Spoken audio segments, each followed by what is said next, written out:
entramos a la 3. Buenos días a todos y a todos. El Departamento de Maestros y Sociedad de la Academia de Filosofía les agradece mucho la presencia en este evento virtual Entramos a la 3. el Día Internacional de la Filosofía, el Día Mundial de la Filosofía. Buenos días a todos y a todos. El Departamento de Maestros y Sociedad de la Academia agradezco la confianza, les agradece mucho la presencia en este evento virtual Entramos a la 3. el Día Internacional de los Maestros y Sociedad. Buenos días a todos y a todos. El Departamento de Maestros y Sociedad de la Academia agradezco la confianza, les agradece mucho la presencia en este evento virtual Entramos a la 3. Buenos días a todos y a todos.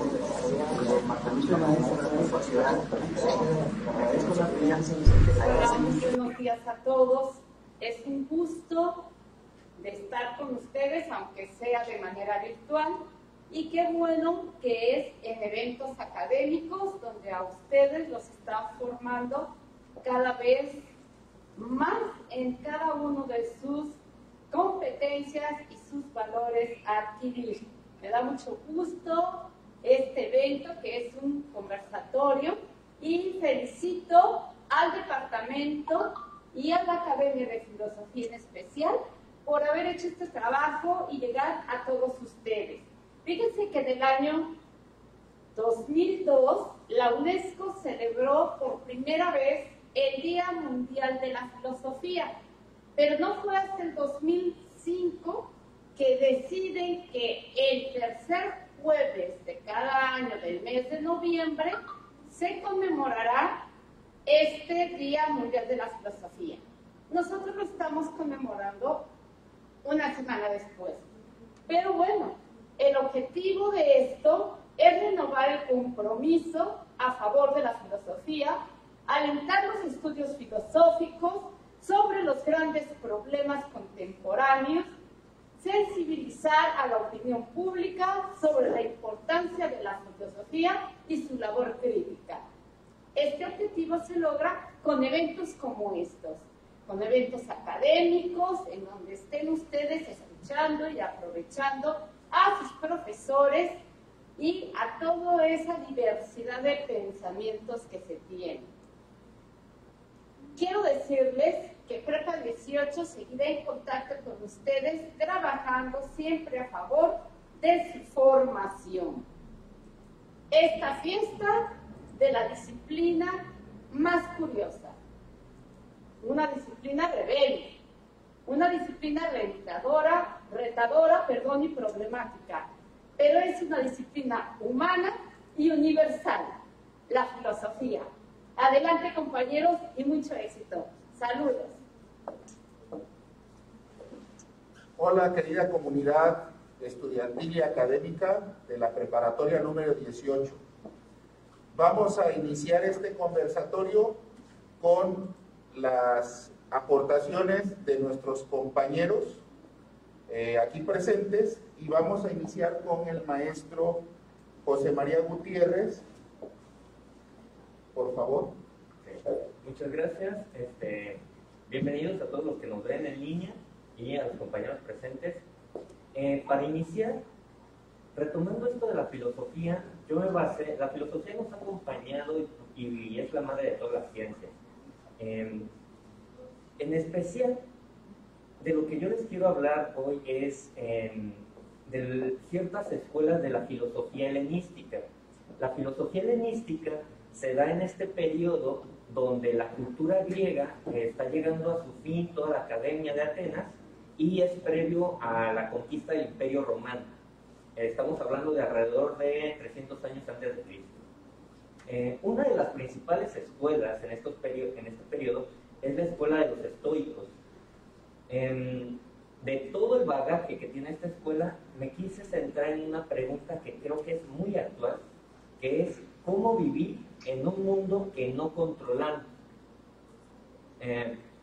Para empezar, les doy un poco de contexto de qué es, en qué creen un poco los estoicos. Los estoicos creen en algo que se conoce como el principio de causa-efecto. Son materialistas y su principal diosa, la que adoran, es a la diosa Necesitas. es lo que hoy en día conocemos como el destino. Es la personificación de la inevitabilidad, la necesidad, la compulsión y que no podemos elegir. Uno de los principales exponentes, Epicteto, dice: hay cosas que podemos controlar y cosas que no podemos controlar. Y si nuestra felicidad depende de aquellas cosas que no podemos controlar, vamos a sentirnos infelices. ¿Cómo podemos ver esto? Si nosotros estamos en el tráfico, tenemos prisa porque hay que llegar al trabajo, a clases, a alguna reunión importante, y hay tráfico, no podemos hacer nada, estamos atorados en un cuello de botella, como casi no suele pasar en la ciudad. Entonces, tenemos dos opciones. Una, poder estar estresados a raíz de todo este tránsito, estar pitando el claxon, o podemos subir las ventanas, poner el aire, poner música y relajarnos. Porque nuestra actitud es algo que sí podemos controlar. Es lo que se conoce como es algo interno a nosotros. Y las cosas externas son las cosas del mundo, las cosas que no se pueden controlar. Actualmente, si se le pregunta en promedio a un estudiante, adolescente, qué es lo que quiere en su vida, ¿quién no va a decir dinero, viajes, estudios, fama, tal vez? La mayoría son cosas externas y no depende de nosotros. Por ejemplo, podemos poner todo el esfuerzo en la cuestión profesional, pero si yo quiero ser el mejor de mi clase, tal vez haya alguien que es mejor que yo. Eso no depende de nosotros, pero depende de nosotros qué cantidad o qué esfuerzo podemos hacer. O sea, si nuestro deseo de felicidad depende de cuál es mi desempeño ante la escuela, puedo alcanzar la felicidad. Pero si depende del reconocimiento de los demás, a los demás no los puedo controlar. Otro ejemplo es en la pareja. No podemos cambiar el mundo de la pareja, hacer lo que la pareja nos quiera. Tenemos a nuestro crush y estamos totalmente perdidos de eso. Y si no nos hace caso, si no nos pela, entonces se nos genera una emoción negativa. Por consecuencia, frustración, enojo o infelicidad. Cuando nos empecinamos en algo externo, se genera una pasión. La pasión entendida como el padecer pasivamente, lo que la tradición judío-cristiana habla, un ejemplo de esto es la pasión de Cristo, ¿no? O sea, Él muere porque no consigue redimir al mundo, pero lo padece. No tiene un papel activo como tal, depende del amor del otro. Y las emociones negativas son productos, desde la escuela estoica, de juicios equivocados. ¿Qué es un juicio equivocado? Aquel que va en desacuerdo con la razón universal. La razón universal entendida muy fríamente como aquello que es necesario. Nacemos, comemos, nos reproducimos y morimos. Por ejemplo, la muerte es algo que a todos nos va a pasar, es algo necesario. De acuerdo a la corriente estoica, que es el destino, y realmente es el destino de todos, pero no sabemos cuándo ni qué. Y si nosotros tenemos conscientes que eso va a pasar, no tendríamos por qué alterarnos, no tendrían por qué generarse estas emociones desagradables, sabiendo que esto va a pasar, que es necesario y que no es nada del otro mundo. Pero si nuestra felicidad depende de no morir o de no tener pérdidas, nos va a causar mucho conflicto y vamos a tener una vida infeliz. Los estoicos plantean dos principales técnicas para tener una vida mejor. La primera, dice adelantarse a las penas en cuanto a estar emocionalmente preparado. Es decir, si yo me visualizo que, por ejemplo, mi pareja me va a dejar tarde o temprano, entonces cuando pase ya voy a estar mentalmente preparado.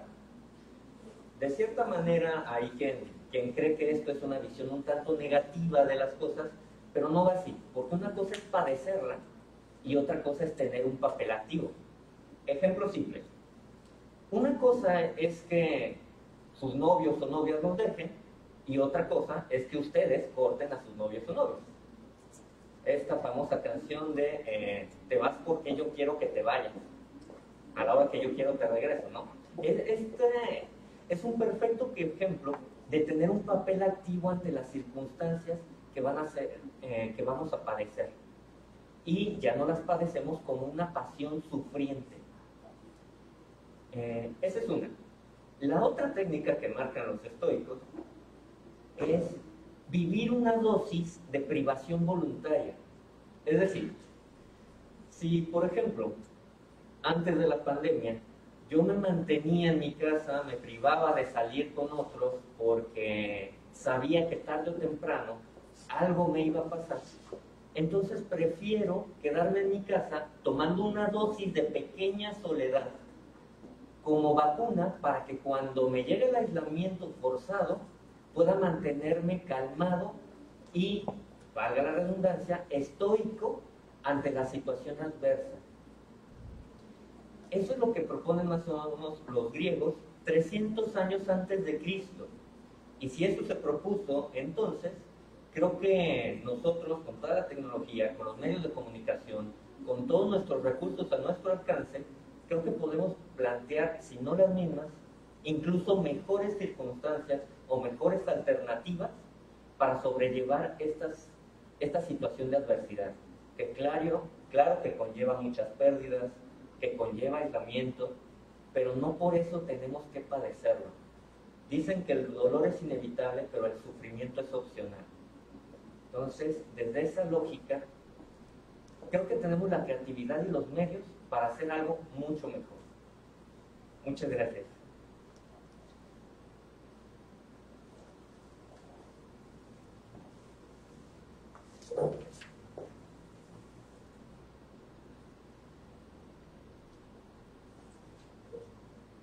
La tristeza, aunque esté siempre justificada, muchas veces solo es pereza. Nada necesita menos esfuerzo que estar triste. Cicerón, que es uno de los filósofos de esta etapa estoica, de la que nos ha hablado nuestro compañero José María. Vamos a continuar con el maestro Guillermo Armenta, que nos va a hablar también desde otro punto de vista de la estoicidad. Adelante, maestro, muchas gracias. Gracias, maestro Lenin. Buenos días, querido auditorio. Si bien el tema del conversatorio es cómo superar las tragedias o adversidades, miren, quiero ser honesto, la verdad eso es muy complicado. O sea, no podemos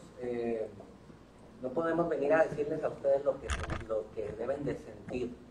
Eso es a lo que quiero comenzar. Pero precisamente es parte de la filosofía hacerse este tipo de preguntas. Y sobre todo porque en ocasiones la filosofía pareciera como un ejercicio académico, pero no solo es un ejercicio académico, o no solo debería de serlo, sino que la filosofía es un ejercicio que se vive día a día. O sea, cada uno de nosotros va a tener su momento filosófico en la vida, o lo está teniendo. Como por ejemplo, la actual contingencia a raíz del COVID-19 que estamos teniendo, y que en este sentido, retomando las ideas del maestro José María, yo también he querido platicar un poco, no porque sea un tema que haya conocido en este momento, sino que es un tema que precisamente en este momento de contingencia, de pandemia, es un tema que yo, por lo menos yo, he empezado a reflexionar. Entonces, primero me da gusto estar con ustedes, verlos de esta manera virtual. Segundo, Como les decía, pues el título del conversatorio es como la pregunta del millón. ¿Cómo le hacemos para no sufrir? ¿Cómo le hacemos para no estar mal, para surcar las adversidades? Entonces, como diría este filósofo René Descartes, o Descartes, como inicia precisamente su obra del discurso del método, dice: mi propósito pues no es el de enseñar aquí el método, que cada cual ha de seguir para dirigir su razón, sino solo exponer el modo como yo he procurado llevar o conducir mi razón. En otras palabras, lo que voy a exponer es cómo yo he tratado de afrontar las adversidades. Si les sirve a ustedes, qué bueno. Si no, pues hay que buscar más. Todos somos diferentes, pero también todos somos humanos. Eso quiere decir que no todos sentimos de la misma forma, pero en este sentido todos proyectamos una naturaleza humana. Eso es a lo que quiero llegar. Y en esta idea de la naturaleza humana existe una idea que sobre todo en este siglo se nos ha proyectado mucho, se nos ha influenciado mucho, que tenemos que alcanzarla, y es la felicidad. La felicidad, en este caso, que representa los estoicos, es la felicidad que está en uno mismo.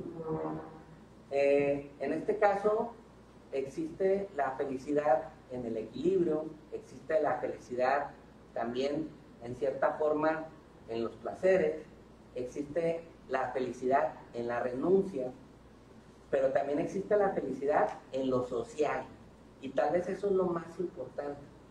Hoy más que nunca, con esta contingencia, hemos entendido que la idea de que yo voy solo por el mundo, háganse a un lado, lo que interesa es yo crecer, yo salir adelante, nos hemos dado cuenta de que no solo es eso, o sea, que dependemos de otros que están a nuestro alrededor, porque otro puede venir yo me puedo cuidar todo el tiempo, y puede venir alguien más a contagiarme, o si me contagio yo y no me pasa nada, contagio a mis papás, a mis abuelos. Entonces yo creo que este ha sido un golpe duro para el individualismo, y más bien ver la posibilidad de vivir como una sociedad.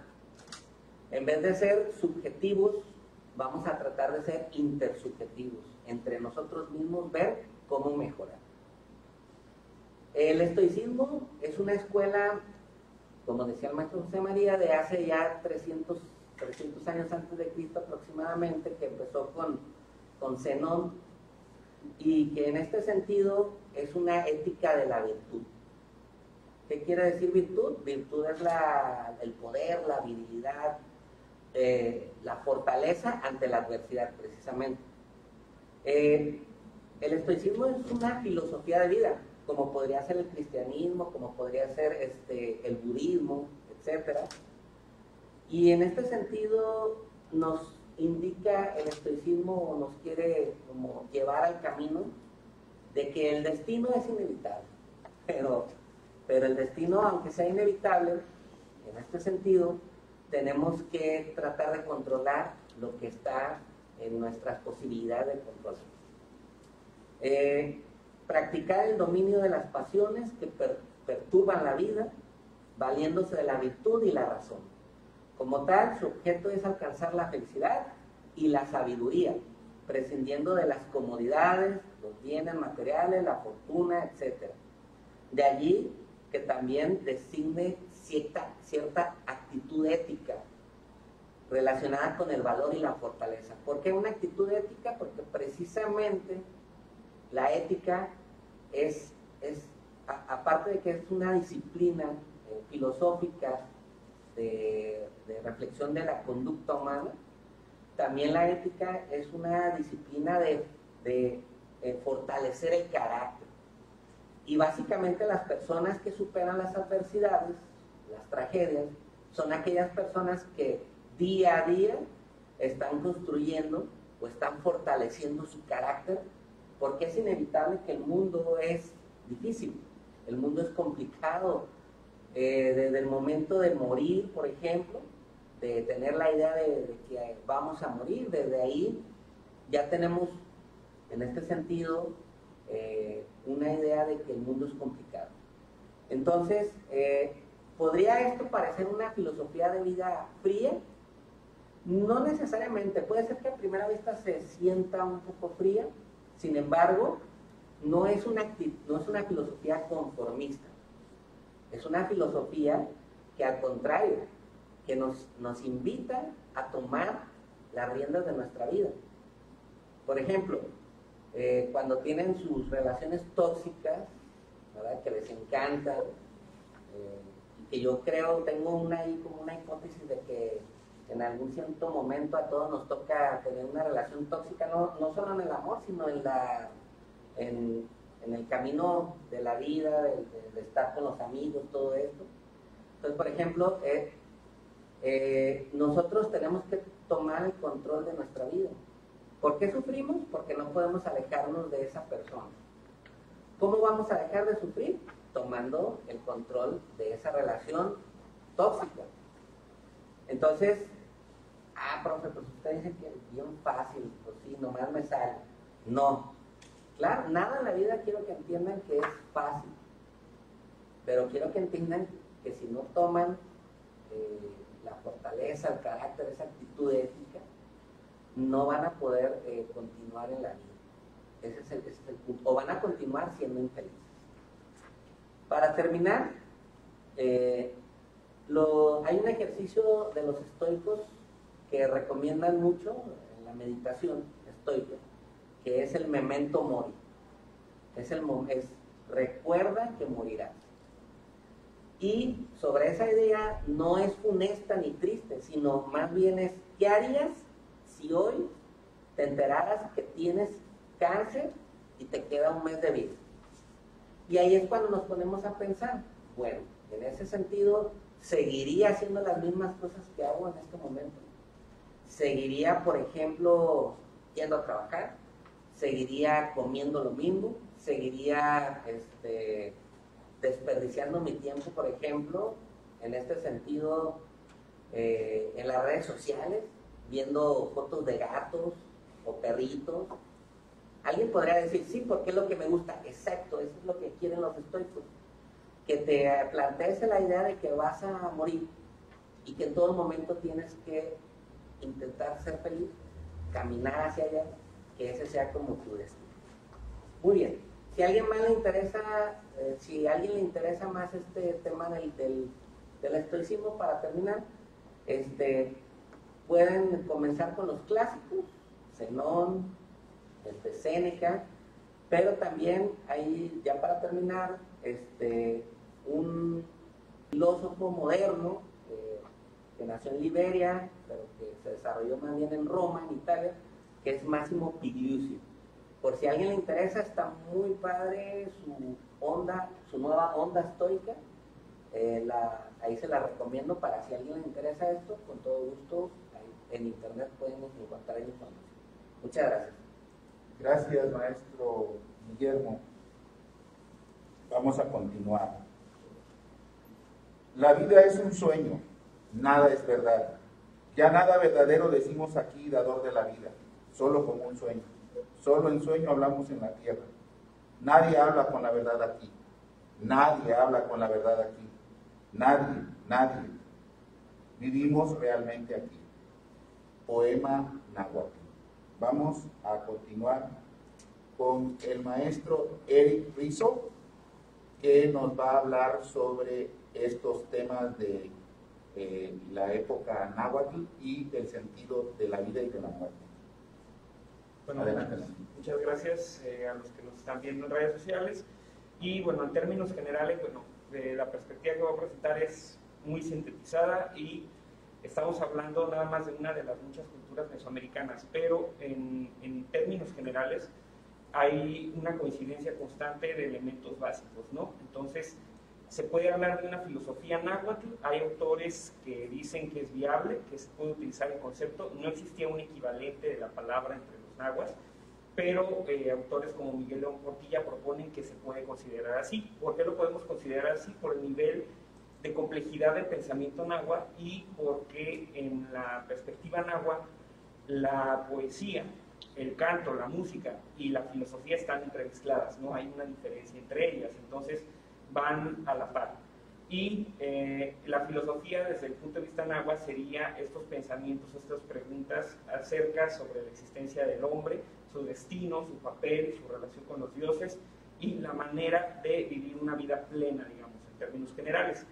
La idea de la felicidad sí es un poco ajena a la perspectiva mesoamericana y en términos prácticos de los náhuatl. La filosofía náhuatl, o algunos de los elementos básicos, con respecto a la muerte, que en este caso es un tema constante en el 2020, estamos en un año que se puede denominar año de la muerte, en términos reales, ¿no? En términos de que es una pandemia que no se ha visto en más de un siglo, en términos de la constante aumento de la violencia, vivimos en un país con una violencia creciente, y el mundo náhuatl no era un mundo menos violento.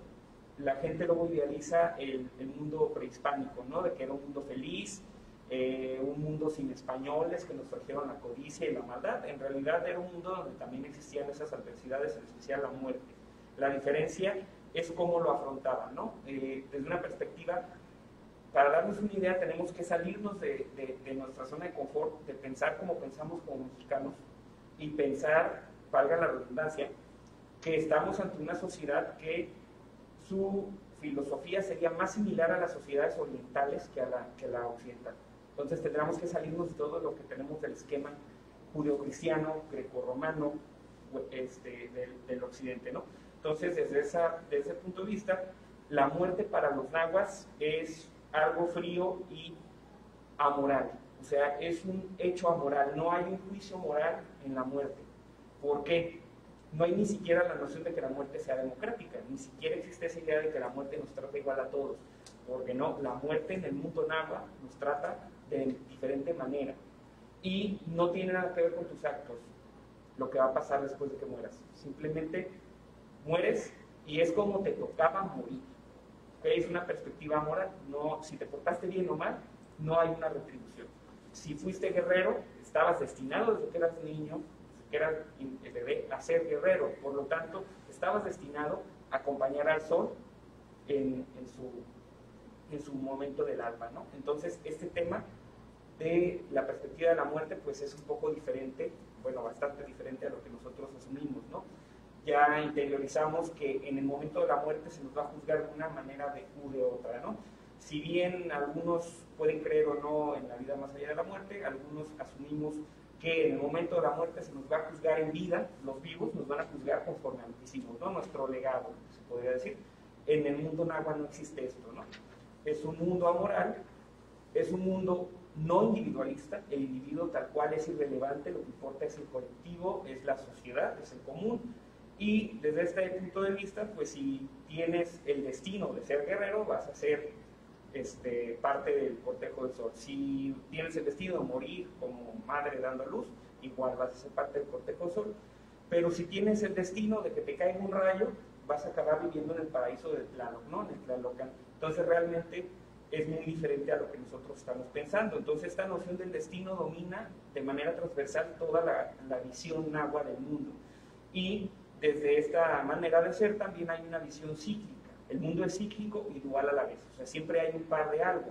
Y este dualismo se refleja no solo en la manera de pensar, no solo en las deidades creadoras que son una pareja creadora, un Teotl y un Metzihuatl, sino también en la manera de hablar, de expresarse en la poesía, en la flor y el canto, como se traduciría al español.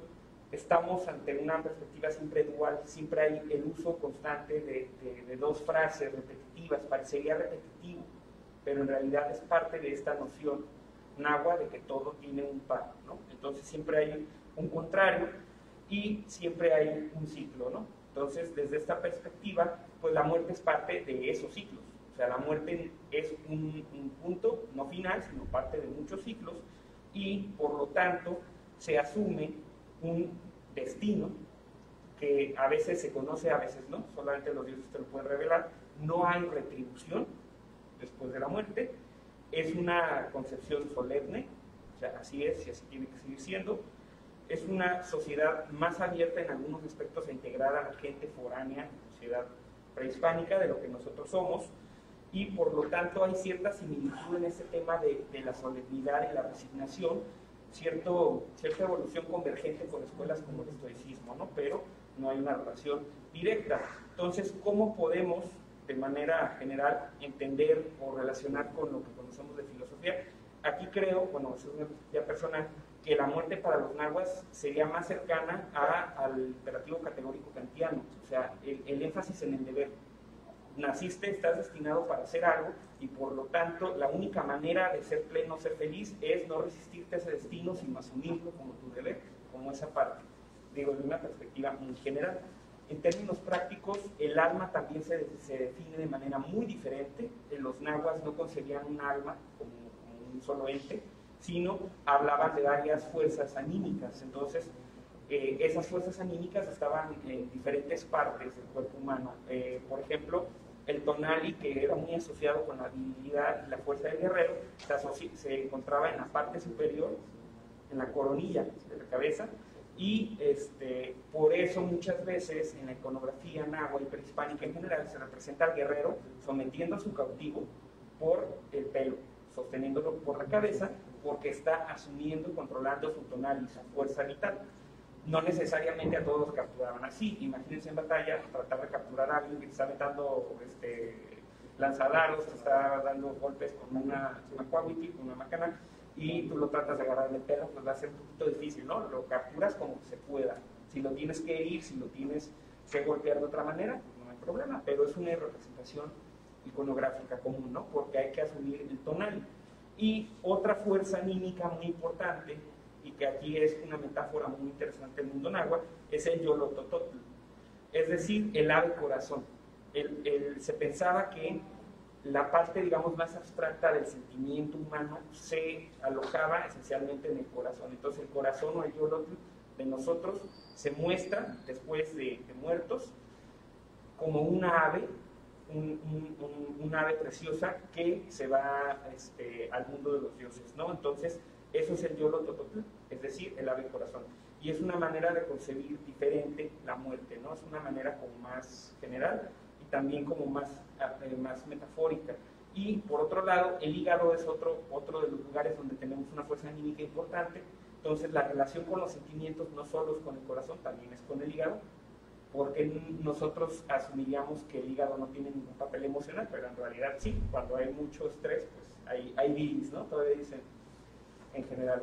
Entonces, para ir cerrando, pues en este mundo náhuatl el paraíso no existe, el destino es inevitable y lo único que puedes hacer es apegarte a él, ¿no? Entonces el Mictlán es un lugar, ¿para quién? Pues para los muertos que no hicieron nada importante.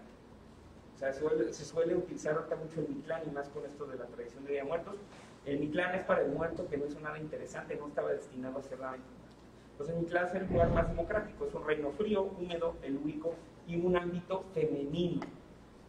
O sea, es un ámbito relacionado con la mujer. Entonces, desde la perspectiva un poco misógina de los nahuas, pues es un mundo que está destinado para los muertos sin relevancia. Los muertos que hicieron algo importante, incluidas las mujeres, van a un mundo viril, que es el mundo del sol. Entonces, me gustaría cerrar con algunos cantos relacionados con el tema de la muerte, y que están presentes, inclusive hay un protocolo funerario náhuatl, digamos, que es el Nicacútali, que son los cantos mortuorios. Es una manera en que la poesía ayudaba a los familiares a tener una resignación ante el hecho adverso de la muerte.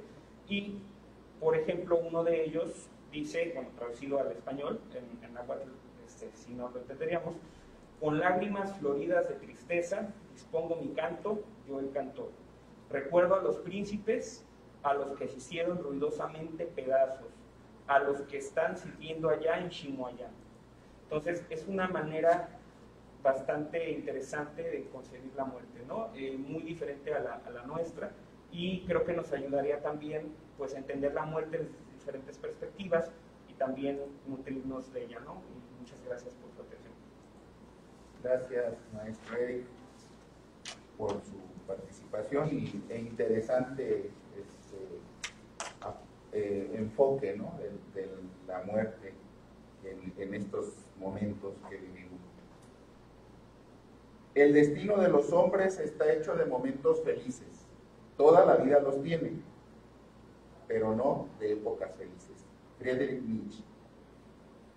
La maestra María Teresa de Jesús Cruz nos va a aportar el enfoque de Friedrich Nietzsche para todos nosotros. Adelante, maestra, por favor. Bien, pues me sumo al agradecimiento a la participación de este evento, agradezco a todos los que han hecho posible este evento y bueno, antes que nada quisiera iniciar recordando que nuestra pregunta central es cómo afrontar las tragedias. Y para esto quiero traer a colación a un autor muy emblemático, rebelde, que tiene en la actualidad puede afirmar que ni siquiera es filósofo porque puede ser más poeta o más un rebelde de la sociedad, ¿no? Y este filósofo pues es Friedrich Nietzsche. Y quiero que iniciemos primero contextualizando que él sabe perfectamente lo que es una tragedia. ¿Y por qué lo digo? Porque su vida misma estuvo sumergida en un sinfín de tragedias. Él nace en 1844, es un filósofo alemán, y muere en el año 1900. Una de sus primeras tragedias que enfrentó a lo largo de su vida fue la muerte temprana de su padre, ya que él muere cuando él era un niño. Después fueron las constantes enfermedades que tuvo a lo largo de su vida.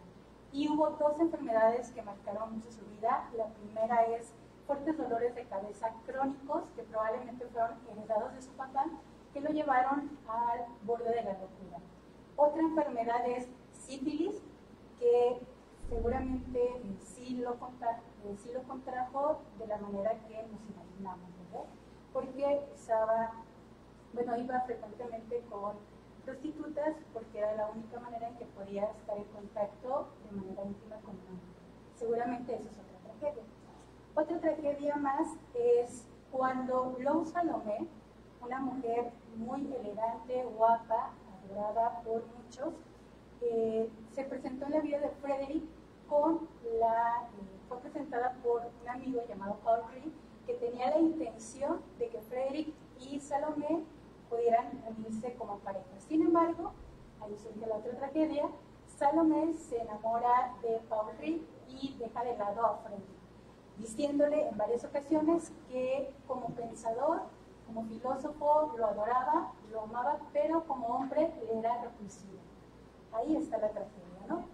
Y por último, esto no es la última tragedia, sino lo último que vamos a abordar en esta exposición, es cuando Frederick no fue entendido por sus contemporáneos, pues sus obras muchas veces fueron no compradas, sus escritos no fueron comprados, fueron devueltos, algunos de ellos. ¿Y por qué sería esto? Pues imagínense nada más. En sus clases decía frases como Dios ha muerto. Recuerdo, estábamos en el año 1844 a 1900, por lo cual la figura de Dios era relevante. Otra frase por la cual no fue tan bien aceptado es: el amor está más allá del bien y del mal, es decir, el amor va por encima de la moral.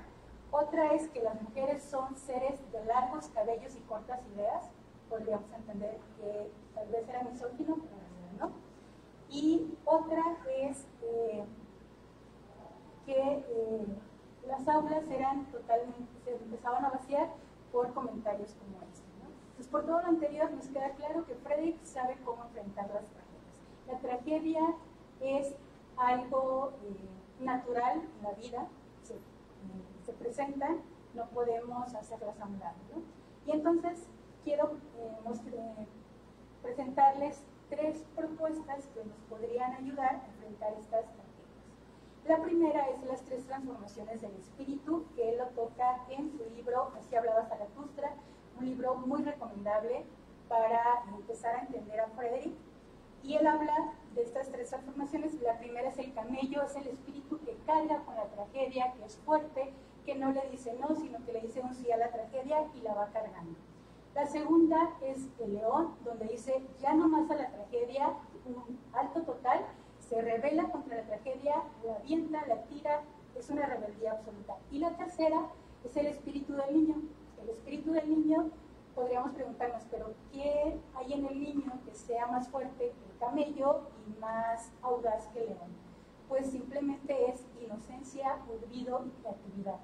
Inocencia para poder enfrentar esta tragedia como una nueva, olvido para no traer tragedias anteriores a la nueva, y creatividad para poder construir una nueva solución. Y la segunda opción sería recuperar lo dionisíaco, el espíritu dionisíaco. Los griegos tenían dos dioses, Apolo y Dionisios, y Apolo era este dios racional, este dios donde la mesura reinaba, tipo estoico, y Dionisos pues era todo lo contrario, ¿no? Era el dios de la embriaguez, del vino, del irracional. ¿Y qué ha pasado con el tiempo? Pues ¿quién ha ganado? Ha ganado Apolo y Dionisos ha sido enterrado. Es decir, esta parte irracional que también es del ser humano se ha alejado o se ha ido a un lado, o se ha opacado. Entonces, ¿qué nos propone Frederick? Pues que rescatemos esta irracionalidad, este baile, esta festividad que trae Apolo, Dionisios consigo, o también conocido como Baco, ¿no? La tercera, posibilidad para enfrentar las tragedias es el nihilismo activo. Cuando les hablaba de la frase Dios ha muerto, nos habla de un nihilismo. No se habla de un Dios religioso, de un Dios cristiano, de un Dios que nos dice cómo deberíamos actuar. Es un Dios que va más allá, ¿no? Para Frederick es, digamos, un Dios físico, es un Dios tal vez un tanto moral. Porque una vez que Dios ha muerto, Dios le daba sentido a la vida, Dios muere, ya no hay un sentido a la vida. La vida ya no tiene sentido y por lo tanto es nihilismo, la vida no vale, no hay un valor. Y cuando nosotros tomamos la postura de la vida no tiene valor y como no tiene valor, pues no hagamos nada, porque al fin y al cabo no tiene valor, ese es el nihilismo pasivo. Pero si nosotros enfrentamos y decimos, bueno, la vida no tiene valor, pero yo le puedo otorgar el valor. Yo digo cuánto vale mi vida, yo digo cuánto valen mis acciones, y entonces ahí es el nihilismo activo, porque yo soy capaz de transformar esto. ¿Y cómo lo hace? Pues con el amor fati, y el amor fati es elegir nuestro destino, amar nuestro destino, querer lo que nosotros estamos haciendo, cada una de nuestras acciones. Y bueno, para finalizar, recordemos que las tragedias siempre van a estar con el ser humano. No solamente es la pandemia actual, no son enfermedades, no son nada más las catástrofes naturales, sino existen más tragedias que van a venir y que van a seguir con nosotros. Y por eso la filosofía, como esta disciplina rebelde que ya lo mencionaba la maestra Lili, pues nos da un abanico de posibilidades para poder enfrentarlo, ¿no? Como los estoicos, con la mesura, como la filosofía náhuatl que nos regresa a la tierra, y como Frederick que nos dice, enfrentemos esa tragedia, agarrámosla, dominémosla y superémosla. Muchas gracias. Gracias, maestra Tere, por esta aportación de la etapa moderna con Nietzsche, que siempre es muy actual, y a todos los compañeros por todas estas aportaciones, por esta luz derramada el día de hoy. La vida es una tragedia para los que sienten y una comedia para los que piensan. Jean de la Bruyère. Vamos a concluir con la entrega de reconocimientos de parte del maestro Albert. Vamos a recibir las preguntas del público, si hay.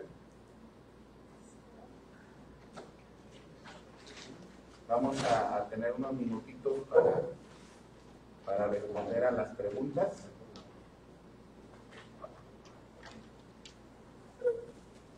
Creo que son varias, qué interesante. Qué bueno que les interese. Alejandra Chávez nos manda saludos, bendiciones también para ella. Gracias. Claudia Medellín pregunta, ¿es bueno anticiparse a las cosas aunque digan que somos pesimistas? ¿Quién quiere contestar? Ahí el maestro Chema se ve. Creo que lo retoma la pregunta de Alejandra, es en base a la exposición de los estoicos, esto del pesimismo es relativo. O sea, es pesimista si lo padeces de una manera pasiva, si es de que otra vez va a continuar la pandemia, rayos, ¿no? O la palabra que más les cuesta. O sea, si la padecen pasivamente, entonces, pues sí es pesimista. Pero si ustedes ven, ok, qué padre, no voy a la escuela, o sea, es el mismo fenómeno, pero visto de dos lados, ¿no? O sea, no se tienen que levantar tan temprano, bueno, dependiendo de las clases en líneas que tengan, pero no se tienen que, o sea, nomás se arreglan lo de arriba para que salgan en la cámara y ya no hay gran problema. El anticiparse a la tragedia es decir, ok, ¿qué puede pasar? No para que me genere angustia, o sea, de que, chin, algo va a pasar, algo me va a caer. Eso es una angustia persecutoria, por decirlo de alguna manera, desde ciertas corrientes psicoanalíticas. Pero si tú ves la tragedia como algo que podría pasar para poderte preparar ante eso, para que no lo sufras, retomando que el sufrimiento es una cualidad del pensamiento. De que van a pasar la tragedia, se ha comentado aquí entre todos los maestros. Un entrenamiento, ¿no? Exactamente. Con un entrenamiento, exacto. Es prepararte mentalmente para lo que pudiera pasar, pero no lo padezcas. Si lo padeces, entonces ya eres pesimista y estás del lado no estoico. O sea, el estoico diría, sí, se va a acabar el mundo. Y pues ni modo, entonces deja vivo lo más agradable posible hasta ahorita. Espero haber respondido a la pregunta, si no, te agradecemos en los comentarios. No sé. Muchas gracias, maestro Chema. Para el profesor Guillermo Armento, una pregunta. ¿Usted considera que es bueno ir al psicólogo para afrontar las situaciones cotidianas?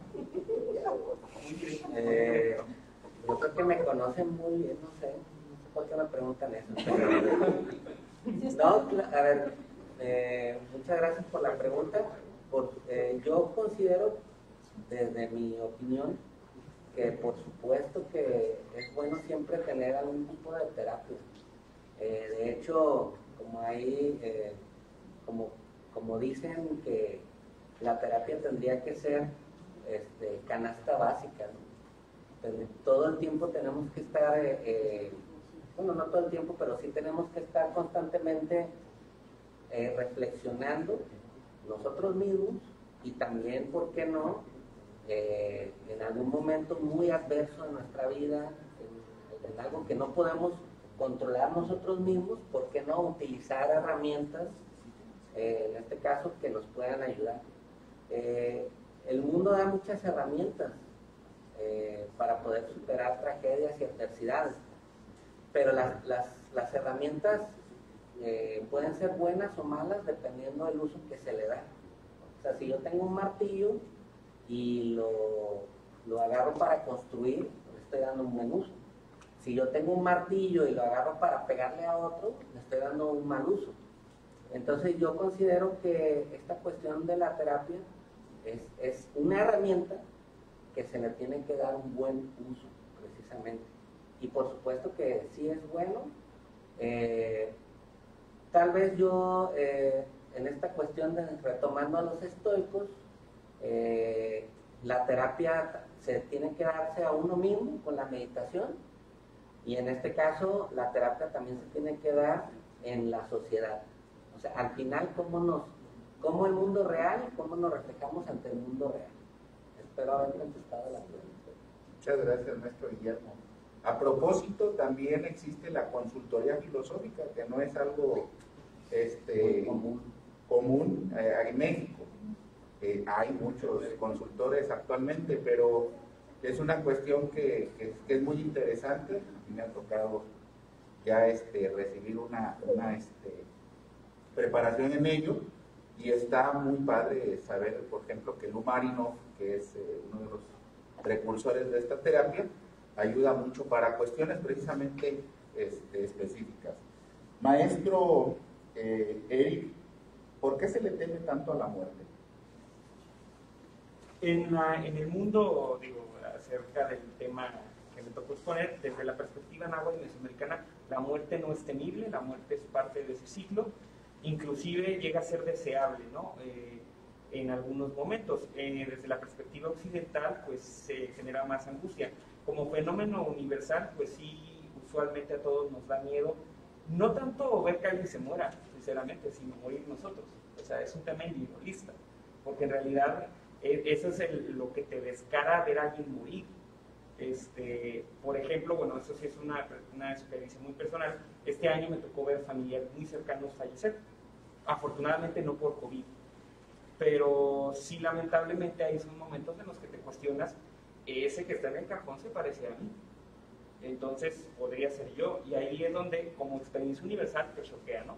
Desde una perspectiva náhuatl, que es el tema que vimos, ¿cómo asumiríamos la muerte? Pues como parte de un ciclo, ¿no? Es una parte necesaria, es un punto en el que se tiene que seguir y hay que asumirlo de manera como tal cual, como un destino, ¿no? Estábamos todos destinados a morir, pero asumir tu muerte como algo ya prescrito puede ayudar a lo mejor a que lo tomes más de manera más resignada, pero yo creo que el elemento más importante es también esta parte de entender que hay que haber cumplido con tu deber, ¿no? Entonces esa asunción del deber, esa asunción de hice lo que tenía que hacer, es lo que desde una perspectiva individual podría acercarnos más a una noción náhuatl, ¿no? El mundo como el deber, cumplir nuestro destino y por lo tanto ser plenos desde esa perspectiva.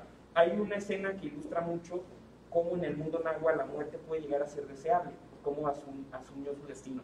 Cuauhtémoc, sobre la figura de Cuauhtémoc hay demasiadas como leyendas, ¿no? Que su nombre se traduce como águila que cae y por lo tanto estaba destinado a caer, que con él cayera el imperio azteca o mexica. Eso pues es una parte romantizada de la historiografía mexicana. En realidad águila que cae no sería que Cuauhtémoc ya le tocaba que lo quitara a Cortés, sino simplemente es una manera de ver el águila que acompaña al sol en su descendimiento. O sea, si nosotros lo vemos de una perspectiva occidental, ya estaba destinado a sufrir ese shock, ¿no? Ese shock así de destruir su imperio. Sin embargo, desde una perspectiva náhuatl, él estaba destinado a acompañar al sol en su descendimiento. En cierta medida, un destino muy femenino, desde la perspectiva de que las mujeres que morían en el parto estaban destinadas a acompañar al sol en el ocaso. Entonces, ¿cómo asume Cuauhtémoc su destino? Cuando es capturado por Diego de Holguín y lo llevan ante Hernán Cortés, que además Malinche no era la Malinche, sino era Cortés. A que le decían Malinche era Cortés. Entonces ahí le dice, señor Malinche, toma ese puñal que tienes ahí, bueno, no le dicen en español, se lo dicen ahora, se lo traducen, y mátame con él. Cortés entiende como de que se está suicidando, quiere un suicidio asistido. Cortés lo que no entiende es que Cuauhtémoc está asumiendo su destino. Como guerrero que perdió, ahora su destino es ser sacrificado y por lo tanto lo asume con gusto. O sea, para Cuauhtémoc la verdadera tortura fue seguir vivo y que lo hubieran ahorcado en una ceiba en Tabasco. Eso sí fue una verdadera tortura y una verdadera tragedia. Haber muerto, ser sacrificado, inclusive si lo hubieran quemado los españoles por herejes, si quisieran, hubiera sido una mejor manera para él cumplir su deber y su destino desde la perspectiva náhuatl.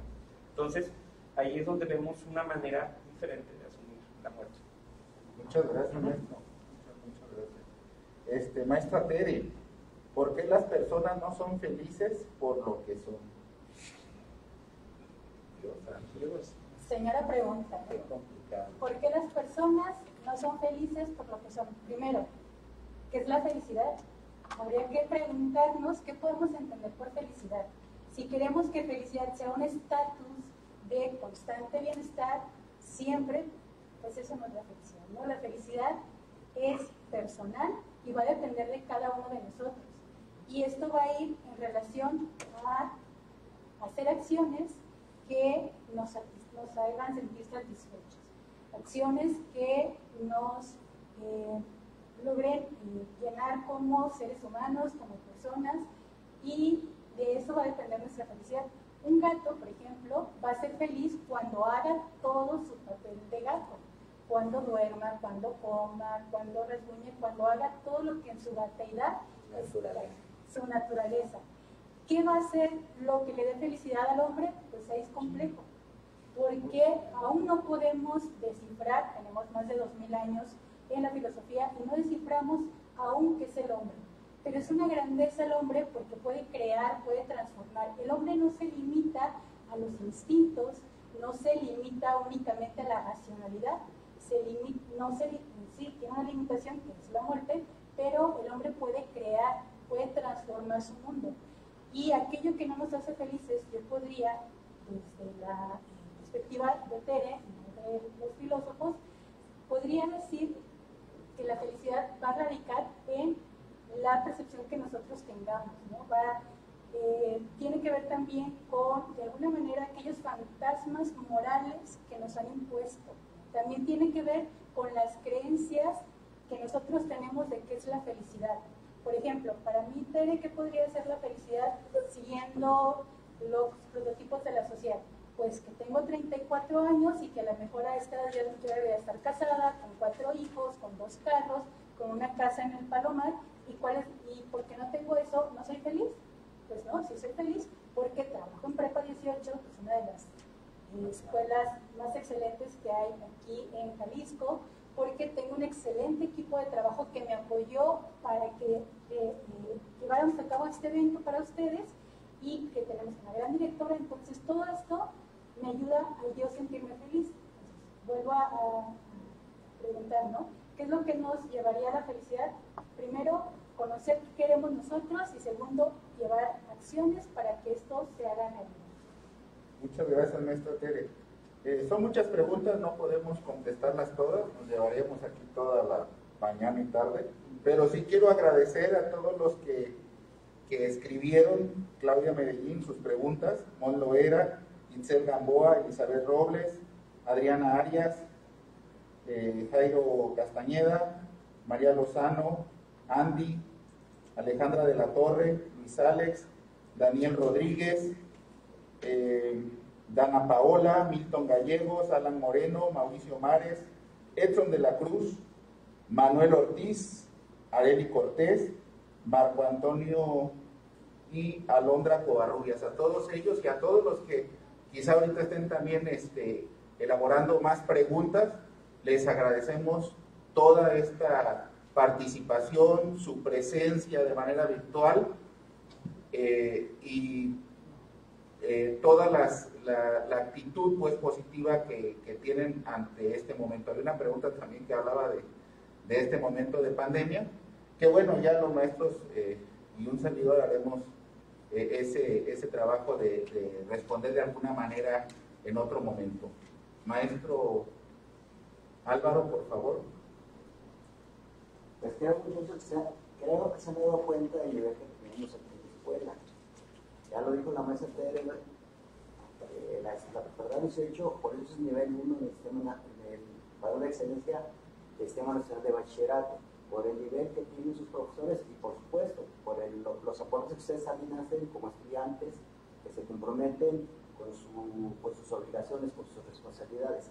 Miren, para cerrar el evento vamos a entregarles, la directora de la escuela le va a entregar una constancia a nuestros profesores participantes, a los cuales felicito por su excelente intervención. Cada uno de ellos de alguna manera nos aportó ideas, nos aportó pues algo que nos puede ayudar a nosotros pues sobrellevar una cuestión de sufrimiento, de padecimiento, de tragedia, adversidad, pues para llevar una vida más tranquila. Entonces la maestra nos entrega las constancias. Muchas gracias, muchas felicidades. Sé que les gustó y sé que nos dejan con un montón de dudas. Nos estuvieron hablando cómo enfrentar estas adversidades y me voy medio angustiada, pero con muchos tips. Quiero felicitarlos y bueno, si me permite, pero feliz. Esta constancia es para cada uno de ellos y es por su participación como ponente en el conversatorio filosófico sobre cómo superar las tragedias o adversidades el día de hoy. Y va firmado por el coordinador académico y por la directora. Esta es para el maestro José María Gutiérrez. Muchas gracias. Muy bien. Esta para el maestro Guillermo. Muchas gracias y muchas felicidades. Para el maestro Eric. Gracias. Muchas felicidades. Para la nuestra querida maestra Teresita, muchas felicidades. Y bueno, para quienes llevó esta mesa, el maestro Víctor Lenin. Muchas felicidades.